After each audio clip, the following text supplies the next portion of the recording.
Labdien! Mēs šodien atrodamies Kandavā, Superkausa 2. posms.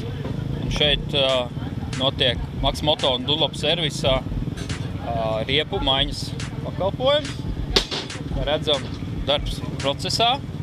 Šodien ir lietus, ārā slapja, dubļaina trase. Tas nozīmē, ka ātrumi ir mazi. Citi varbūt izvēlas nemaz šodien riepas īsti nemainīt, tāpēc darba ir pagaidām mazāk.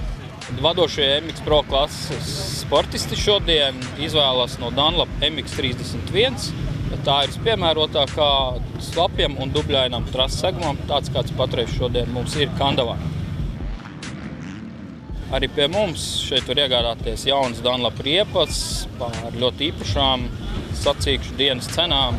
Ja kādam kādreiz kaut kas gadās aizmirst, vai nav īstais protektors, tad vienmēr varat nākt pie mums pēc padoma un arī palīdzēsim jums iegādāties labāko, atbilstošāko un pie reizes to uzmontēsim bez maksas.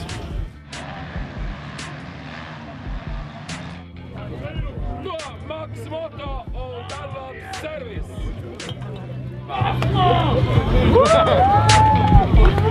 O mazlietiņ arī mums! Tiekamies 2. jūnijā Dobelē.